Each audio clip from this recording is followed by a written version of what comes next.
Então, são pessoas que muitas vezes não procuram atendimento em saúde por medo de sofrer preconceito, que não assumem a sua sexualidade durante uma consulta, o que pode atrapalhar muitas vezes o entendimento pelo profissional sobre questões emocionais, sobre questões de comportamento sexual, por exemplo, que podem envolver o processo de saúde e doença.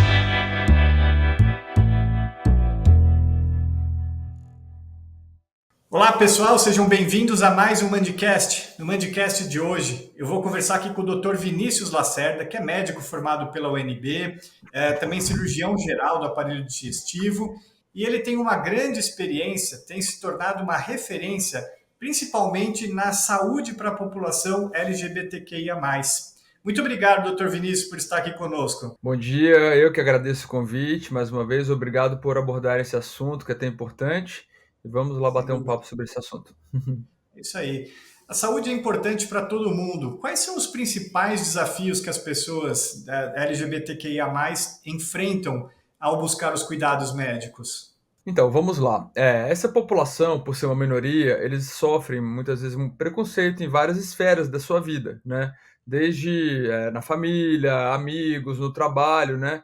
E muitos deles, já tem estudo mostrando isso, já sofreram algum tipo de preconceito durante uma consulta ou algum atendimento em saúde, não só consulta médica, mas com enfermeiros, com fisioterapeuta, nutricionista, quando ou eles se assumiram ou quando por algum motivo o profissional percebeu que poderia ser alguma pessoa LGBTQIA+, já viu que a consulta mudou de foco, que a pessoa ficou constrangida, né?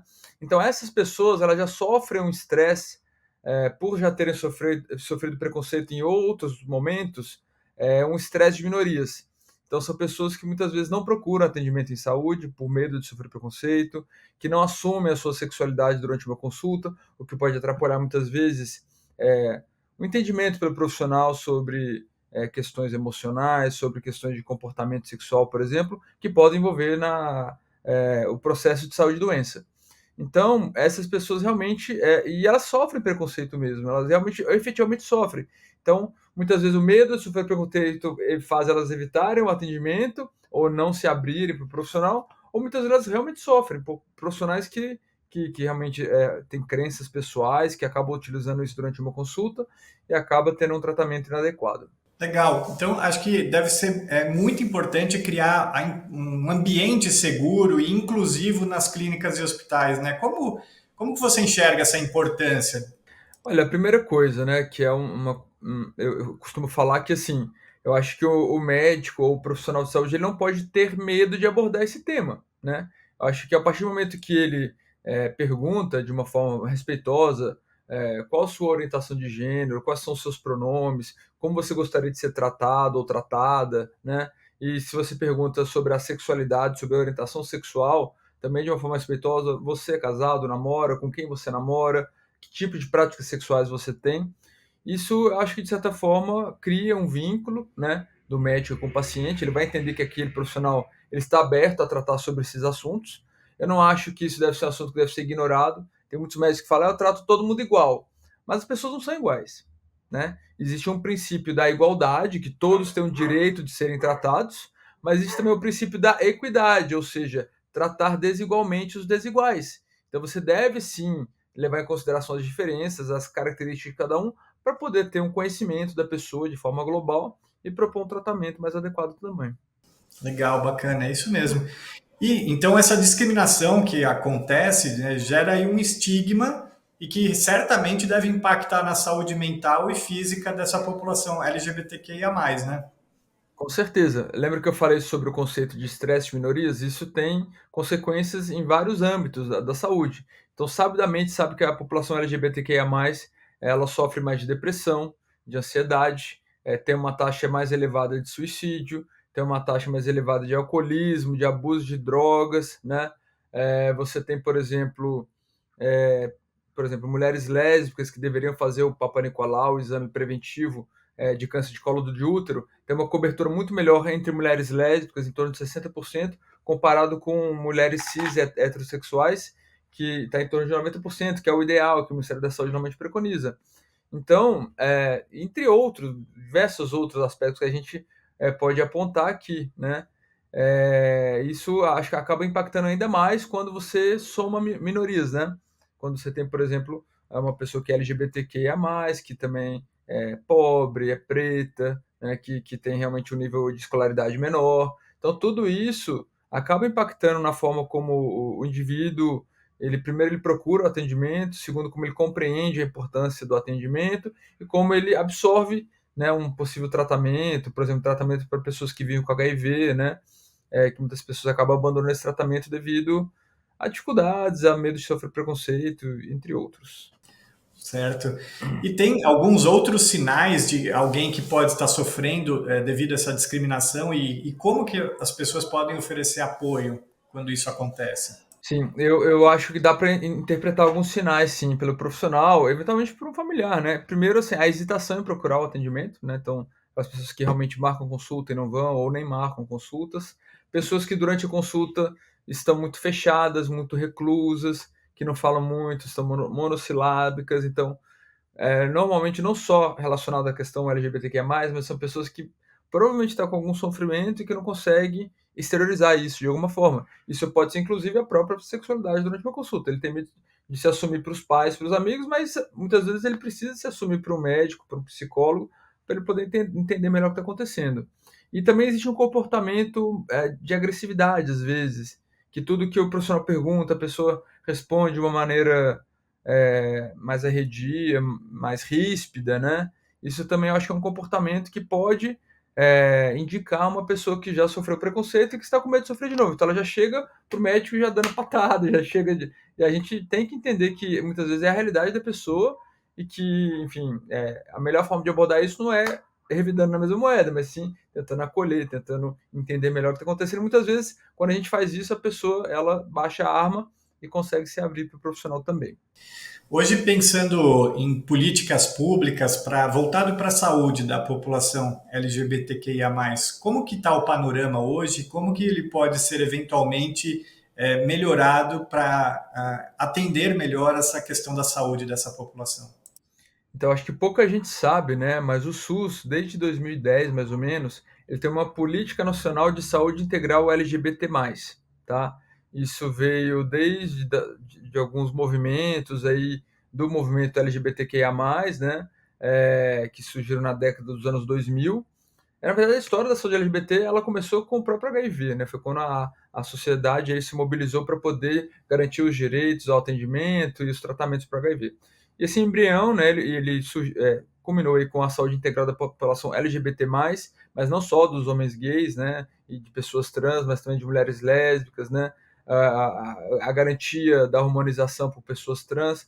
Então, como por exemplo, na cidade de São Paulo, né, que é onde eu moro, que eu acho que claro que acaba sendo um modelo, né, pelo tamanho, pelo maior volume de pessoas LGBTQIA+, que vivem aqui, você tem uma garantia de todo o tratamento, a gente não fala nem tratamento, né, porque não é uma doença, mas a gente fala a garantia da hormonização, do acompanhamento psicológico, das cirurgias que eventualmente uma pessoa trans possa vir a decidir passar para poder passar pelo processo de transição, né. O tratamento de HIV e as prevenções, né, que a gente sabe que não é exclusivo das pessoas LGBTQIA+, mas proporcionalmente a gente sabe que são mais afetados por esse vírus.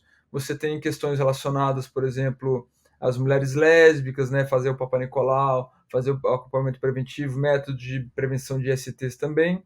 Então a gente já tem essa política desde 2010, uma coisa é ter a política e outra coisa é ela ser efetivamente implantada. Eu acho que falta muito ainda para a gente realmente ter essa garantia desses tratamentos para essa população, desse acompanhamento, mas o SUS ele já tem uma política. Eu acho que a gente está avançando a passos lentos, mas eu acho que a gente está sim avançando, só se a gente poder discutir sobre esse assunto. E o Brasil acho que acaba sendo um país modelo por garantir todo esse tratamento por via da saúde pública, né? Legal. E aí, eu acho que do jeito que você está abordando aqui, nos comentando e contando aqui, acho que o papel da educação médica é muito importante, né? Principalmente acho que a nova formação, os novos médicos e também talvez até os médicos já mais consolidados aí. Qual que é o papel da educação médica para a melhoria do atendimento dessa população LGBTQIA+. Eu acho que é fundamental, né, e você tocou em pontos, realmente importantes. Primeiro, a formação dos novos profissionais. Então eu acredito que a saúde LGBTQIA+, ela não é uma especialidade, não existe essa especialidade, né, mas acho que todas as especialidades, elas vão lidar com pessoas LGBTQIA+, e suas peculiaridades. E aí eu acho que os novos currículos, né, deveriam sim incluir isso. Eu formei há mais ou menos 11 anos, eu tive pouquíssimo, tive nada praticamente, desse assunto, né. Hoje em dia já tem algumas faculdades que dispõem de disciplinas obrigatórias e optativas abordando esse assunto, tá? Com relação aos profissionais já formados, eles precisam se capacitar, eles precisam serem capacitados. Acho que não só aqueles que têm interesse procuram curso, formação e tudo mais, mas eu acho que, por exemplo, as grandes instituições, os grandes hospitais, por exemplo, eles têm que ter um programa de diversidade, de equidade, para poder lidar, por exemplo, com o cenário difícil, às vezes, de lidar com uma pessoa LGBTQIA+, no pronto atendimento, com relação ao nome social, que é uma garantia aí da própria política de saúde, né? De ser chamado pelo nome social, de ter seus pronomes respeitados. Então, acho que as grandes instituições de saúde, com seus profissionais já alocados, eles devem fazer oficinas, cursos de capacitação para poder atender melhor esse público também. Bacana. Eu acho que muito do que você tem falado passa muito também aí pelo respeito à pessoa, independente do que ela escolheu ali para seu gênero. Claro. E aí o profissional de saúde, como você, ele tem ali a obrigação de cuidar das pessoas, né? Qual é a mensagem final que você passaria, então, para as pessoas que são aí, se enquadram nos LGBTQIA+, para que eles tirem essa ânsia ou não procurem os médicos por qualquer motivo que seja, e sim ele procure os médicos e mantenha a sua saúde, o que é muito importante? Olha, eu acho que se você passou por algum tipo de experiência desagradável no atendimento em saúde, não tome isso como você achar que todos os médicos vão te tratar dessa forma. Acho que muitas vezes o paciente ele educa o médico também e não há nada de errado nisso. Então, se, por exemplo, você teve seu pronome desrespeitado, a partir do momento que você fala, eu gostaria que você me chamasse por ela ou por ele, né?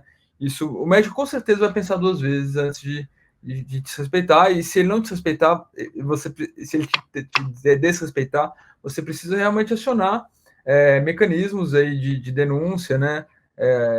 Nos hospitais, muitas vezes até de maneira legal mesmo. Se você acha que sofreu algum tipo de preconceito numa consulta, você tem o direito de garantir. Isso é uma forma de discriminação que equivale ao racismo, né? Então, se você sofreu algum tipo de preconceito, você deve sim acionar, mas não custa nada. Se você vê que realmente foi um descuido, educar o médico, falar, olha, eu gosto de ser chamado assim, eu tenho relações sexuais anais, meu parceiro, a gente transa dessa forma, eu gostaria de entender como eu faço para melhorar isso. São tantos exemplos, né, que a gente pode dar, mas eu acho que não tem nada de errado também do paciente também educar, mas claro, é obrigação do médico também, ele, a partir do momento que ele lida com esse cenário, ele se capacitar, ele estudar. Então não adianta persistir no erro também, que aí já vai ser algum tipo de mau caratismo, na minha opinião. Legal. Dr. Vinícius Lacerda, médico aqui, cirurgião geral do aparelho digestivo. Muito obrigado por estar aqui com a gente no Mandicast, abordando aí essa questão da saúde para essa população LGBTQIA+, que afinal somos todos seres humanos, todos temos direito à saúde, e você aqui nos passando esses ensinamentos ali de como abordar e de trazer, né, tirar eventuais medos aí dessa população para que ela procure a sua saúde e os seus direitos. Muito obrigado, Vinícius. Muito obrigado pelo convite mais uma vez e parabéns pelo Mandicast por estar abordando esse assunto, por tratar esse tema, e podem contar comigo se quiserem voltar a falar sobre esse assunto também. Legal, muito obrigado. Se você gostou do nosso Mandicast, não esqueça de deixar um like, se inscreva no canal do YouTube da Faculdade São Leopoldo Mandic, para que você receba um alerta de que um novo vídeo está no ar. Até a próxima. Tchau, obrigado. Bom dia a todos.